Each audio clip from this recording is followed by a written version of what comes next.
Ami internaute DTS TV donc ñu ngi fii ci cité Ndeye Marie ci biir Mbao ci kër benn responsable du bureau politique Pastef Mbao alors également moom muy collaborateur aussi du DG de l'ARTP Dairou Thiam et également aussi mu doon aussi responsable ici ci benn cellule bu mag fii au niveau de la cité Ndeye Marie je vous nomme Alioune Diakhaté donc mooy coordonné maanaam activité yu le directeur de l'ARTP di Dairou Thiam ñu ngi dëddmal nag dimanche bi dibéer bi benn manifestation bu mag muy randonnée pédestre ci loolu la ñuy waxtaan comme quoi que vraiment randonnée pédestre nekk une réussite des activités de Dairou Thiam. Alioune Diakhaté maa ngi lay nuyu. waaw ñu ngi lay ziar. alors Alioune Diakhaté def naa présentation bi bu fekkee ne am na li ma fàtte. lan ngay compléter internet yi. bon Diatta ñu ngi leen di remercier d'abord. di remercier seen teewaay di leen jaajëfal bu baax te gis nañu aussi tamit liggéey bi ngeen def fii ci commune de Mbao donc di leen ñaanal aussi li nga xam ni yéen a ngi ci yàlla ko yàlla yokk bu baax a baax parce que vous le faites pour Mbao donc di nuyu aussi ñi nga xam ni ñoo ñuy seetaan di leen jaajëfal di wax ni nga ko waxee c'est tout à fait comme ça man la Alioune Diakhaté dëkk fii ci cité Ndeye Marie nekk bokk ci bureau Pastef communal fii ci biir Mbao nekk aussi le coordonnateur des activités politiques de monsieur Dairou Thiam qui est le DG de l'ARTP. Je suis également le coordonnateur de la cellule Pastef cité Ndeye Marie donc voilà donc c'est ce que je peux dire pour l'instant di la wax ni aussi tout comme tu l'as si bien dit ñi ngi dëgmal benn activité donc nag xam naa ni ci suñu waxtaan. incha allah lépp dina leer. voilà donc activité muy randonnée pédestre. ñu gis waa cellule bu extension. ñoo koy organiser. waaw tout à fait en fait la cellule tout comme bon tu le sais Pastef ici à Mbao a énormément de cellules. donc il y a beaucoup de cellules ici à Mbao.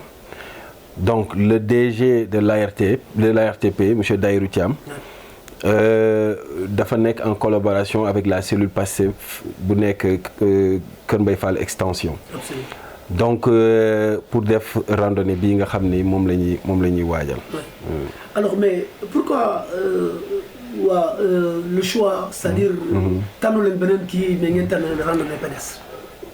bon xam nga dañoo bëgg pourquoi on a choisi de faire une randonnée pédestre. c'est parce que tout simplement dañoo jàpp ni. randonnée pédestre mooy li nga xam ni moom mooy regrouper. xale mag ak ndaw. góor ak jigéen. c'est-à-dire couche yëpp lay laal. amul benn bu muy bàyyi. donc boo xoolee même ñun ci suñu démarche on a invité même des écoles de foot donc qui parle école de foot xam nga école de foot ay xale ñoo fay nekk. donc on a invité des écoles de foot on a invité des clubs de basket. c'est-à-dire ñi nga xam ne ñooy tàggat xale yi ci li jëm ci basketball. donc dañ leen a invité donc ñooñu ay xale lañ. am na beneen partie ou bien beneen pàcc boo xam ne ci askan bi tamit invité nañ leen. muy mag ñi quand su ma waxee boobu pas troisième âge su ma nee mag ñi. bon mooy ñi nga xam ne par exemple ay comme sama genre yi la bokk ak ñeneen ak ñeneen. donc voilà donc ñoo ñit aussi invité nañ leen. sunu yaay nag ak sunu papa yi. ñoom nag dañ doon am pàcc bu am solo boo xam ne dañ leen ko beral. parce que loolu boo xoolee randonnée li ci ëpp sax pour ñoom la. donc ñoom ñëpp invité ku ci nekk. ñoom ñëpp invité nañ la leen te bëgg nañ tamit ñu ñëw répondre ci appel bi nga xam ne monsieur Dairou Thiam moom la woote pour def randonnée bi nga xam ne moom lañ jëm ci le 18 incha allah. ok bala ñuy wax ci circuit bi. mais alors lan que comptez-vous faire pour que vraiment. mu doon une réussite surtout événement bi. bon tu sais xam nga dañuy wax ni en matière de mobilisation il faut au préalable. li nga xam ne moom nga war a def c'est-à-dire mooy waxtaan ci ñi ngi ci war a waxtaanal yëgal leen ba pare soo leen yëgalee après nga jox leen cër ñoom bu ñu moom boo leen joxee cër bu ñu forcément dañ la koy delloo. Donc la première étape bi nga xam ne ñun def nañ ko c'est-à-dire on a fait une démarche inclusive maanaam képp kuy responsable politique fii ci biir Mbao dem nañ ba sa kër yóbbu la carte invitation jox la lettre aussi ne la monsieur Daïrou Thiam moo la ko jox te effectivement loolu lañ ko santé. Il nous a dit que cet événement là dama bëgg Mbao yëpp ñëw fekke ko. Donc il faut que yéen ngeen jël seen dàll dox ba ci kër responsable politique yu nekk fii yëpp ngeen jox leen carte d'invitation.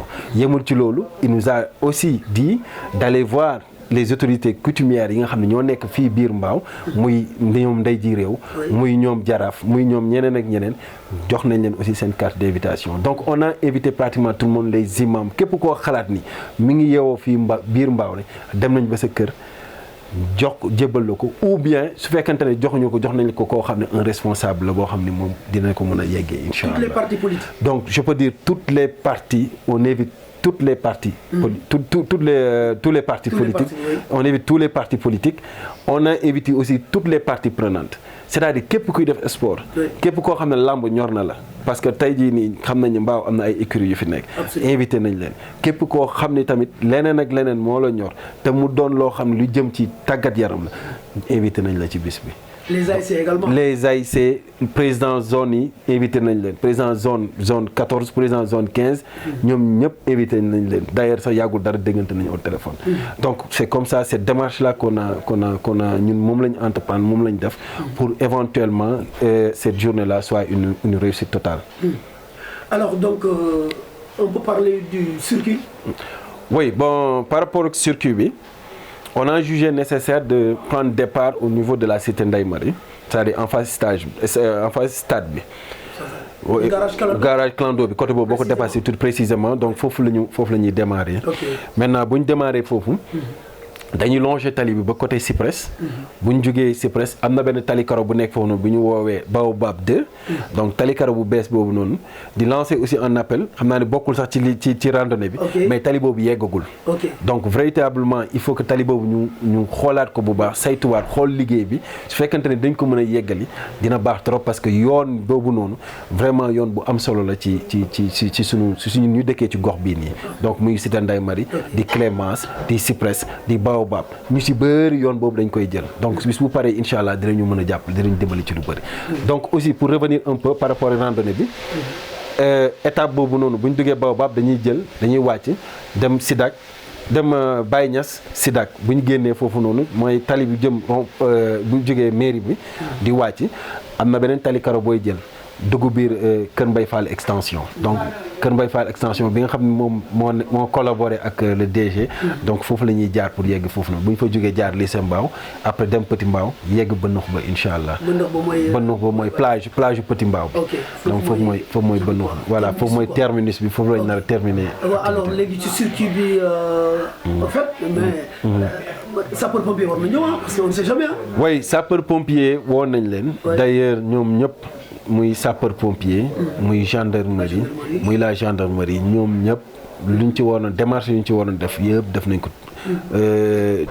les démarches administratives yi nga xam ni ñun moom moo waroon de notre côté def nañ ci lépp def nañ ko ba pare d'ailleurs ñoom it incha allah xam naa ne dinañ ko teewee dinañu jàppale ñu parce que ñoom it mënuñu see ñàkk parce que nous avons besoin sapeur pompier xam nga dañ koy soxla parce que waaw am na ñoo xam ne tey jii par exemple seen doole may leen ñuy dox yenn distance yi à tout moment lu ne mën a ci xew donc véritablement dinañ ko am incha allah gendarmerie aussi dina ñëw voilà donc léegi au fait pour ceux qui veulent participer bu ñëwee lan la ñuy kii est-ce qu'il y a des t-shirts casquettes voilà quelque chose comme ça. Oui, en fait, on a des t-shirts, on a des casquettes. yi nga xam ne ci jour bi incha allah dinañ ko joxe. léegi bon la en fait ni ñu organiser woo. bu ñu ñëwee incha allah ci bis bi dañuy am na trois peut-être je vais dire trois tables yoo nga xam ne dañ koy aménager table boo xam ni pour les jeunes là am yoo xam ne peut-être un peu moins jeunes ak aussi les en fait troisième âge bi donc noonu lañ ko defee su ko defee képp ku ñëw rek incha allah boo ñëwee d'abord tu vas t'inscrire après ñu jox la sa t-shirt bu amee kit aussi bu ñu lay jox muy ndox ak leneen ne ñu joxaale la ko donc c'est de cette manière là qu'on compte s'organiser incha allah. Pour ceux qui vont faire cette marche là yéen ñaata nit ngeen prévoir. waaw donc xam naa ni daal si tout se passe bien. ñi ngi tabler sur au moins 2000 participants. 2000 participants. Okay. Inch'Allah au moins. Donc ñi ngi tabler ci loolu c'est ça notre objectif. Donc ndax am objectif bi dañ ko atteindre ou pas yàlla rek ko xam. Mais en tout cas gëm naa ni. ak liggéey bi nga xam ne def nañ ko ci. ak nit ñi nangul gu ñu nangul le DG Tahirou Thiam ci liggéey bi nga xam ne moom mi ngi koy def. te d'ailleurs il a invité pratiquement des autorités yi nga xam ni. ñi ci mel ni ay ministre la ñi ci mel ni ay député la ñi ci mel ni ay DG ay directeurs généraux la. Est-ce qu'on peut avoir quelques noms? Donc waaw bon mën naa ko bàyyi ma garder ko. bàyyi ma garder ko mais ce qui est sûr et certain yéen di ngeen ko gis. di ngeen leen gis incha allah boo leen ñëwee. ñeneen dinañ leen gis tamit incha allah bu ñu ñëwee donc ce qui est sûr et certain li may wax nii moom c'est à coup sûr incha allah des ministres seront ici à Mbao des directeurs généraux seront à Mbao des députés seront à Mbao. Incha allah. ok voilà mu doonoon benn cellule. bu Tahirou Thiam. bu Kër Mbaye Fall extension. mais cellule tamit. c'est bëri nañu au niveau de la commune de Mbao. oui waaw bon xam nga Mbao dafa saf sàpp ci Pastef. Mbao boo gisee nomination yu bëri fii biir Mbao. c'est parce que tout simplement dafa am liggéey bu am solo bu waa Mbao def. looloo waral li ngay gis nii. donc nag looloo tax aussi. Pratiquement zone boo dem da nga fay fekk ay cellules nit ñi liggéey nañ ci bien avant leneen ak leneen donc liggéey la bu yàgg boo xam ni les responsables l'ont fait depuis très très longtemps donc nag loolu mooy continuer ba léegi nii voilà mais il y a énormément de cellules ici à Mbao il y en a beaucoup mais xaw ma nag ñaata exactement mais quand même il y a beaucoup de cellules. Est-ce qu'on peut attendre aussi cellules Zac Mbao aussi pour organiser quelque chose pourquoi pas? Oui, cellule Zac Mbao, bon, ils peuvent, éventuellement, bon, lépp benn la. Oui. Donc, Zac Mbao, cellule Zac Mbao, oui, c'est le Grand Mbao, lépp pratiquement, c'est Mbao, quoi, en fait. Oui. Donc, Pastef moom, képp ku yor sa cellule, bu la neexee organiser say activités. Donc, ñun, c'est la démocratie chez nous. Là, vraiment, voilà. Pour vous accompagner. Pour nous accompagner. Oui. Donc, lui, il est là pour nous accompagner. Il est là aussi parce que accompagner nit ki. Cela ne veut pas dire que da ngay ñëw maanaam ne ko dama lay accompagner. Wala da ngay jël say moyens rek def ko ci. Moom il fait pas ça. Moom da ciy impliqué wu. C'est-à-dire parce que xam na ni lii yëfam la. te lii effectivement yëfam la moom moo ko moom. C'est-à-dire bu si di yëfam. Je parle en tant que responsable politique de la commune. Donc mbir la boo xam ni c'est yëfam la te aussi lu ko yitteel bu baax la. Donc soo xoolee par rapport à ses communications même ces temps-ci sur Facebook il a beaucoup communiqué par rapport à cette randonnée. Donc diw ci woo aussi ñëpp parce que démarche bi mu ci waroon a def yëpp def na ko moom tamit. maanaam ñëpp ñi nga xam ne war na leen woo na leen ñëpp ñi nga xam ne war na fa yónnee na fa ndaw. Donc pour que cette journée-là soit une réussite totale. Oui, mu doon la première édition randonnée pédestre. Certainement ça sera pérennisé dans l'avenir. Oui, parce que si vous voyez même on a dit première édition. Oui. Donc on compte pérenniser ça. Si. On compte par exemple année yii di ñëw inch'Allah. ñu defee ko beneen zone. Pourquoi pas ay jéggi raay. Pourquoi pas ay rue 10. Parce que tamit. changer de circuit. Voilà changer circuit bi inch'Allah donc loolu moom c'est encore ça sera peut-être Tahirou moom moo ciy gën a mën a wax. Mais quand même c'est une proposition. bi nga xam ni man bon su ma ko doon def déwén inch'Allah. dinaa ko proposer. ne ko mu defee ko foofu inch'Allah. Voilà donc c'est ça.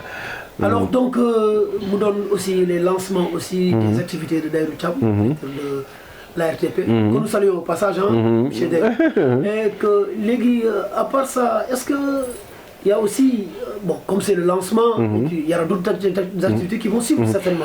Oui en fait bon en un moment vous savez monsieur Tahirou Thiam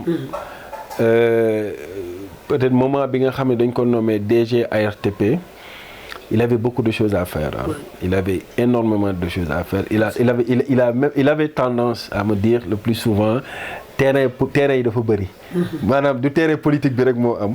donc terrain bi nga xam ne tey moom la ko sunu borom dénk jaarale ko ci le président Bassirou Diomaye Faye ak son premier ministre. donc mu doon loo xam ni da ko yitteel trop.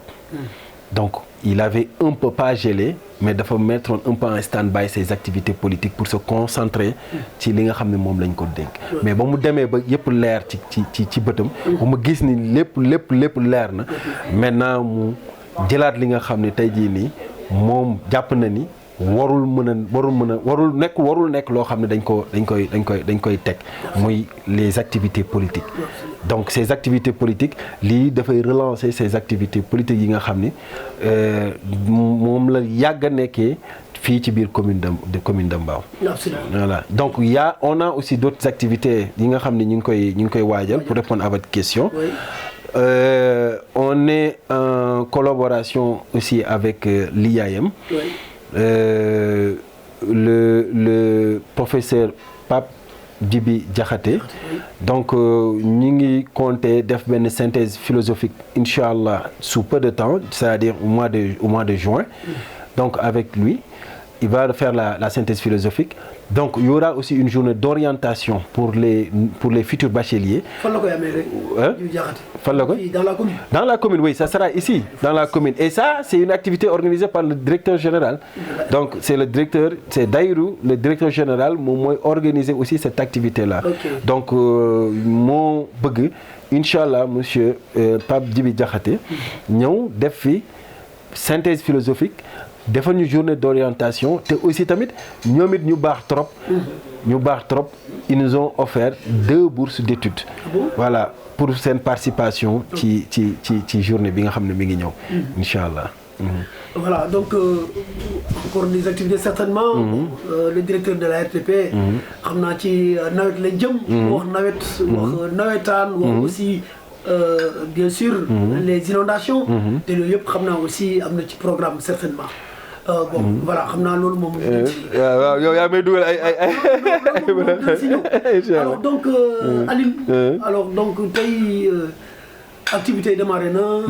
alors tey ban message ngay lancé waa commune bi. waaw donc message bu may lancé rek mooy ni cette activité là c'est pas l'activité de Daïrou Thiam. ok donc activité Mbao la.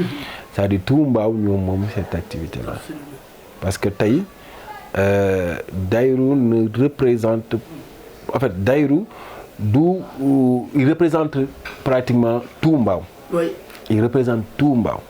Il n'est pas tout simplement pour Mbao, oui. Mais il est pour le Sénégal. Absolument. Donc il a une dimension nationale. Oui. S'il fekkante ni tey dafay def activité yu toll nii donc Mbao yëpp ñoo war a ñëw jàpp si. Donc Mbao tout comme je le dis am na ay leaders yu bëri y a des ministres am na ay DG am na ay députés am na bëri na fi donc ñoom ñëpp jàpp naa ni incha allah ils seront là te dinañ aussi ñëw jëmmal bés bi. di wax ni waa Mbao ñu ngi leen di woo. Donc activité bi du pour Daïrou Thiam kese c'est pour tout Mbao. Il a fait un appel à tous les leaders de Mbao. Il a fait un appel à toutes les autorités, que ça soit étatique, que ça soit coutumière, que ça soit ay imam, que ça soit les jeunes ñi yëngu ci sport ñi yëngu ci leneen ak leneen moom woo na leen ci bis bi. Donc bis bi nag du bisam moom bisu Mbao la yàlla dafa def ni moom mu nekk ki nga xam ne moo ko bëgg a porter mais bis bi bisu Mbao la parce que tout simplement il y aura beaucoup de leaders du parti qui seront là inchallah. Donc nag di leen jaajëfal di wax ni thème bi dañoo bëgg mu wuyu si ci li nga xam ne ñun moom lañu jëm mu wuyu turam muy bokk ngir ëllëgu naataange. Donc bokk lan nañu bokk ànd ànd parce que dafa am benn vision bi nga xam ne tey jii nii moom la ñu jaay Sénégalais yi dafa am benn projet boo xam ne moom la ñu jaay Sénégalais donc su fekkente ni vision boobu ak projet boobu ñu jaay Sénégalais yi defuñu ci ñu nit booloowuñu bokkuñu pour bëgg ko doxal mun na sooxe donc di ñaan yàlla ñëpp ñi nga xam ni tey jii nii jot nañ appel bi pour que ñu teewee ko ñu jël mbir bi def ko seen yëf te gis naa ni tout Mbao c'est approprié la journée donc gis naa ni Mbao bi yëpp foo gis ñi ñaa ngi koy partagé ñi ñaa ngi koy waxtaanee donc gis naa ni Mbao yëpp ñi ngi koy waajal di remercier aussi club de randonnée yi nga xam ne ñoo nekk fii ci biir Mbao di leen jaajëfal parce que ñoom it jàpp nañ ci bu baax a baax jaa ngeen jëf. Merci.